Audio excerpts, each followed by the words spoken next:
Hey guys, I'm Dov, and today I'm playing some more Total War Warhammer. We're back in action with another online battle between myself and a Bretonnian player. I have brought the Warriors of Chaos, led by Sigvald the Magnificent. I've got things in slow motion because, as you can see, we've got Vanguard Green Knight action going on. Things are going to kick off fairly quickly. I guess we can put it in full speed. For my build, I've got, as I said, Sigvald the Magnificent, of course, with the Auric armor. We've got a, let's see if I can find him over here. There he is. I've got a Sorcerer Lord of Death. So the Green Knight's probably in for a bad time up against the Spirit Leech. I've also got Soul Blight and Fate of Buna. So we're going to be looking for some death action against the Lore of Life here. I've also got a unit of Chaos Knights for support. My infantry line, I've got 4 Forsaken, 2 on each flank.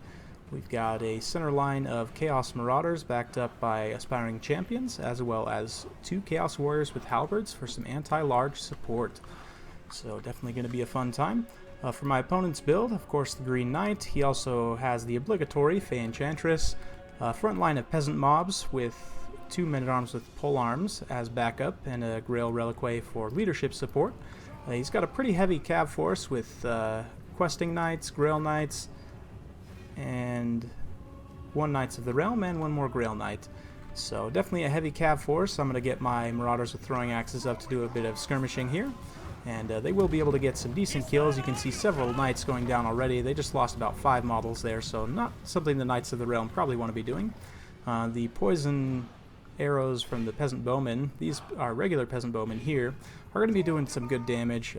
They're able to effectively zone out the Chaos Marauder Horsemen and not allow them to get too close, though they will be able to do a fair amount of damage.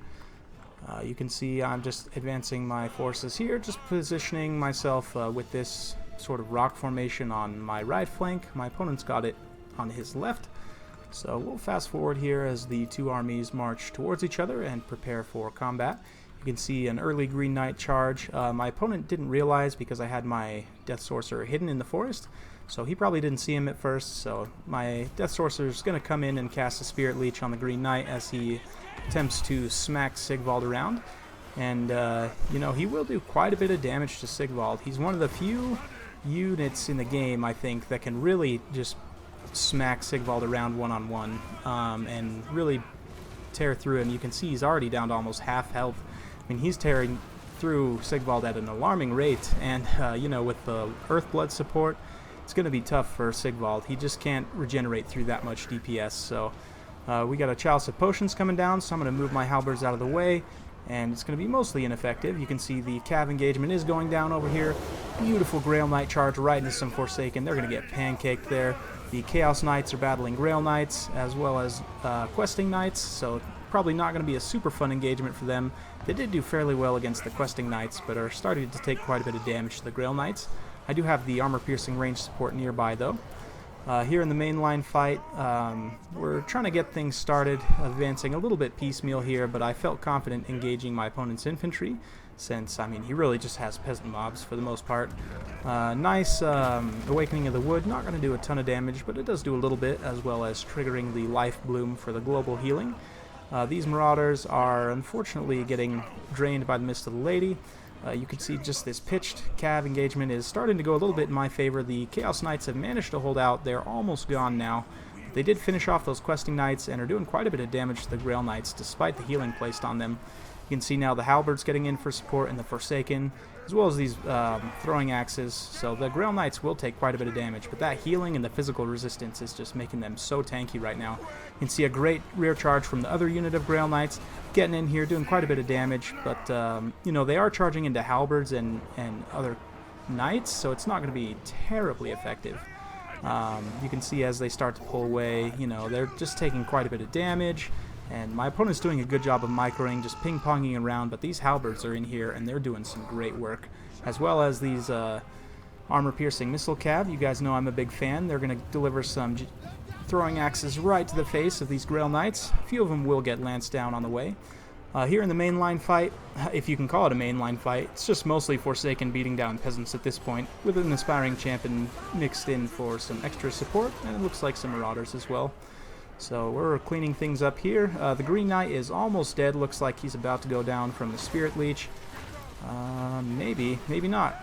It looks like he's barely hanging on with about 180 hit points, but the halberds are doing a decent amount of damage to him. And I've always been curious. I need to do some testing, but I'm curious to see if bonus versus large and bonus versus infantry goes through resistances.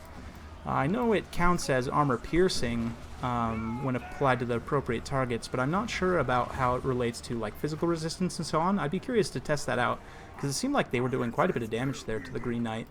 Over here, some desperate healing, just trying to hold these Grail Knights in the fight, trying to finish off this Death Sorcerer. The damage has been done, the Green Knight is fallen, and you can see the balance of power is starting to tilt in my favor. Most of the Knights of Bretonnia are fairly tattered, and only these peasant bowmen remain, and they're going to get surrounded and slaughtered by Forsaken. Just beat down with the club hands and the crab hands, and just not a good time. You can see that guy's head actually getting smashed in. Absolutely brutal. But you know, you can never count out the Fae Enchantress. Her healing and her Mortis Engine effect is, you know, always brutal, but at this point, I just don't think there's enough for her to come back. The Grail Reliquary is very healthy, definitely helping hold a lot of this together. The Grail Knight's getting a nice charge here, but they're going to charge actually right into their own comet. So they're going to need to get out of there in a big hurry. And it looks like they will. Comet's going to do some decent amount of damage to those Forsaken and actually rout them off. So that was pretty decent, actually. But the Warriors with Halberds actually routing off the Grail Knights, and the last of the armor-piercing Missile Cav here, as well as the Chaos Knights getting in and trying to finish things off. Chaos Knights getting into the Fae Enchantress, surrounding her, lancing her, as well as these Halberds coming in, just trying to deal some damage and finish off the living Mortis Engine. Looks like she routs, so well played to my opponent. Definitely a fun game. Nice to see Bretonnia, you know, without the Grill Guardians. I definitely think that, you know, this build, I've had people use that kind of Grill Guardian death style before, and it's not terribly effective. For my opponent, I like the Cav Force. If he had cut the Green Knight, just because, you know, Lore of Death is a pretty common pick with Chaos, you're probably not going to have the Green Knight be cost effective if that's the case. So I would recommend not bringing him against Chaos. The Greenskins are probably a better pick, or Beastmen can be, although the Lore of Death is pretty popular with Beastmen as well. So it's a bit of a risk-reward. He's quite a bit of resources to bring, and I don't feel like he was terribly effective in this battle. So, I mean, if he had cut this guy and been able to get, you know, maybe Battle Pilgrims or better infantry corps, maybe some just more density, really, probably would have been able to stand up a little bit better. But you can see these Grail Knights did get 1 Chevron, 43 kills. The others, 49 kills, pretty decent. 51 on the Knights of the Realm, only 14 on the Questing Knights. A little disappointing there. But the peasant mobs not doing much, as you'd expect. On my side, you can see these two Forsaken are the ones that got into those peasant mobs and racked up a ton of kills without getting any chevrons. The Chaos Warriors with Halberds here got a chevron. They were the ones embroiled in that very pitched Cav battle, so they ended up getting a lot of kills. Chaos Knights with Lances also 24 kills on some high-value targets. They managed to get a chevron, which is pretty impressive for a unit of their price. Marauder Horsemen throwing axes doing their thing. Yeah, overall fairly decent. I definitely like this build against Bretonnia. You know, Lore of Death is pretty good. Fate of Una can be really good if they have Grail Guardians or Royal Pegasus Knights. So definitely a fun time. And I'm continuing to try and spam out these replays. So we're going to go for one more. Let's see here. There we go. So we are going to be facing off against Bretonnia again, albeit a fairly different build this time. I wanted to showcase this because I thought this guy had a pretty fun build and used it very effectively. So I've got the Great Green Prophet, of course, with his anti-Bretonnia / Empire build. It's kind of meant for both. I'm thinking of tweaking it a little bit after this battle, just because what this guy brought kind of caught me way off guard. So we'll get into things once the battle loads in here.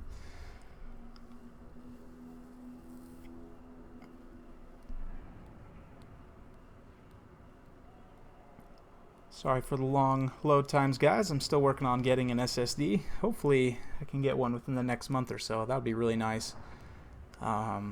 Looks like we're about ready to get things going, though. So the idea with with this is, I think, to do as much skirmishing as possible with these mounted yeoman archers. And then, you know, he's deployed his force way in the back here, so it's clear he's trying to do as much skirmishing as possible. And we'll take a look at his build. He's got the 4 mounted yeoman archers. He's got 2 Grail Knights here. Pretty heavy air force with just a standard lord with a healing potion, as well as 2 paladins on Pegasi? Not sure. His main line is just men-at-arms, just regular old cheap men-at-arms, not even a shield to spare, as well as a peasant mob in front to break the charge, and for some actual killing power, 2 foot squires here in the back. And the obligatory Grail Relic, as always. For my build, it's something you guys have seen before, but I'll go over it again briefly. We've got the Goblin Wolf Rider Archers, as well as the Morgul's Mangy Marauders. 3 Savage Orcs in the center, with the Savage Orc Biggin on each flank, as well as a Nasty Skulker on each flank, with 2 Black Orcs and the Warlord's Boys here in the center. Wurrzag has got his Goon Squad of Orc Boar Boy Biggin and 2 Goblin Big Bosses on Spiders. So we're going to kind of fast forward a bit through this skirmish phase. Just make a note of how much damage my opponent's able to do with these Yeoman Archers. Definitely a good pick against the Greenskins. You know, not something you would necessarily expect always, but definitely a different kind of build. So we're going to try and get this mainline fight started. I knew, okay, I'm not going to be able to really catch this force effectively, so we might as well just try and smash all of his infantry as quickly as possible. So we're going to watch these 2 lines come together, and probably not going to be a good time for the first 2 lines of soldiers here for the Bretonians. These peasant mobs are going to get slaughtered in a matter of seconds. You can see them just getting absolutely carved to pieces by the savage greenskins. And the men-at-arms with no shields will fare hardly better, maybe a little better, but not really well. But you can see just the amount of troop density here is a little bit tough for the greenskins to get through. Over here, it looks like my opponent's Goon Squad is coming in, trying to get some damage on Wurrzag, but decides to pull away at the last second there. Probably a good idea with all this, you know, heavy goonage around. It looks like he is going to land, though, and get in on the Morgul's Mangy Marauders, and because of this heavy cav force here, I do not want to take this engagement. Looks like I'm going to try anyway. I do get in on the Lord. I'm able to do a bit of damage, but all these cav are going to get in here. I am bringing over some Black Orcs and the 2 Nasty Skulkers, and you can see the obligatory Foot of Gork going down, and boom! Oh yeah. Oh yeah. Wurrzag picking up 45 cavalry kills there on mostly Grail Knights, so not great for my opponent, but didn't completely shatter them, and you know, these Yeoman Archers unfortunately are still very healthy, so managed to fend off the attack for now. We're going to now bring this kind of rear force up and support the mainline fight, which is lasting a little longer than I would have liked.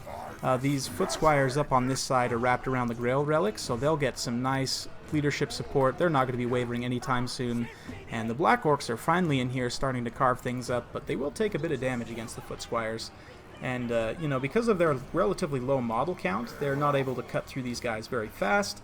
Thus, you know, with all the extra unit models in there, like the peasant mobs, I definitely see what my opponent was going for here, and it ends up working out pretty well, as you can see.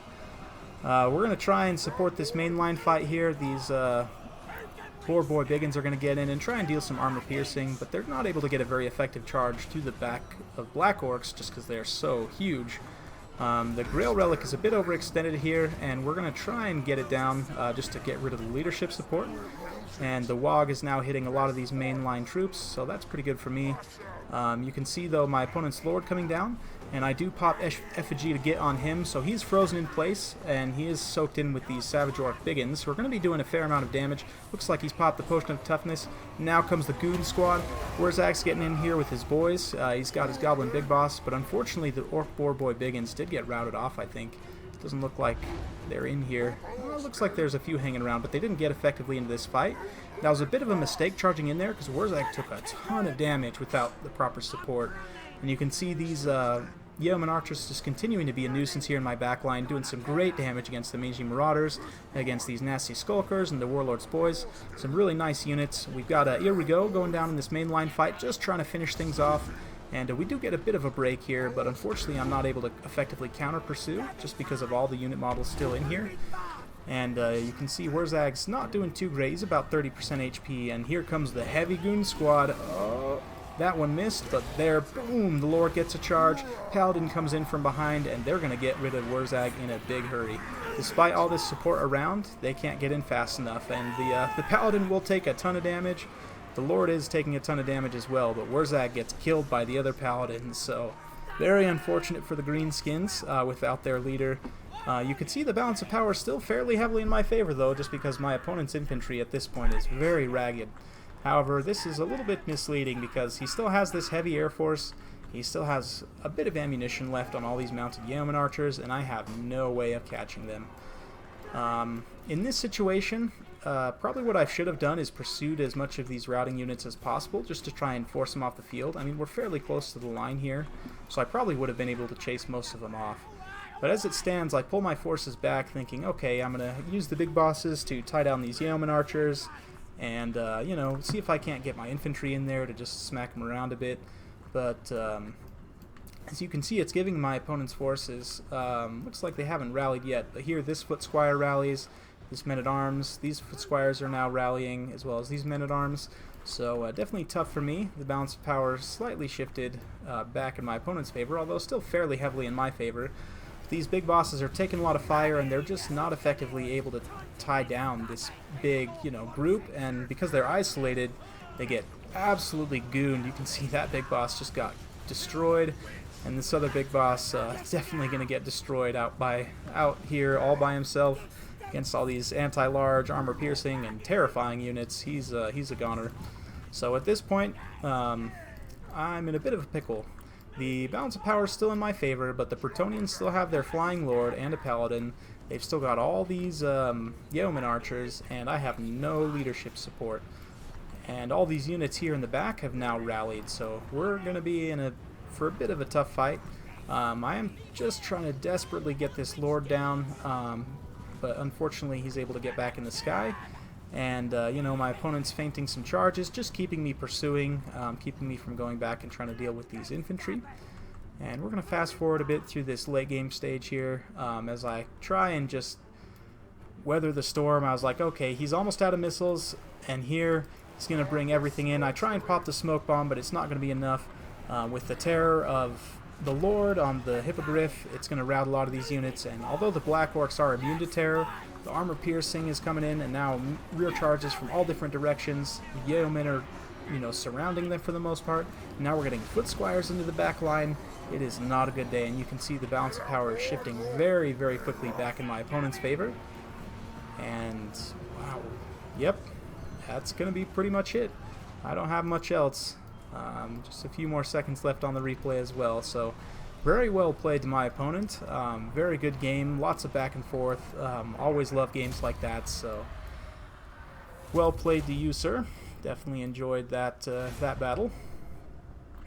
Yeah, I like that build for my opponent. You know, it's some people might not like that skirmish cav, but I'm a fan of skirmish cav, and especially against low armor factions like the Greenskins, I can definitely see the merit there. As well as just the unit density. That's one thing, especially the elite Black Orc units like these, or Black Orc, yeah, the Black Orcs, the elite Greenskin units like Black Orcs, they, just because of their low model count and their relatively low attack speed, they have a hard time cutting through this much mass, and all these peasants, you know, with the foot squires providing a bit of anti-large and those dang yeomen just firing away the entire game. It proved to be a fairly effective strategy. So unfortunately, if you know, my forces, Wurrzag getting killed was pretty unfortunate for me. I thought I would have been able to goon his lord, but just the lack of support there really cost me. The big bosses weren't able to do their jobs effectively, which is basically just to protect Wurrzag. Nasty Skulkers did okay, but not great in the end. The Savage Orcs racked up a ton of kills, but that was mostly just against peasant mobs and crappy men-at-arms. So nothing crazy to write home about. Yeah, just overall, I mean, the kill totals look impressive, but it's a little bit misleading just because of how many peasants my opponent brought. So definitely enjoyed that build. Hope you guys enjoyed that Bretonnia double cast, I guess fighting Bretonnia double cast. If you're enjoying the content so far, make sure to like and subscribe, and we'll see you next time.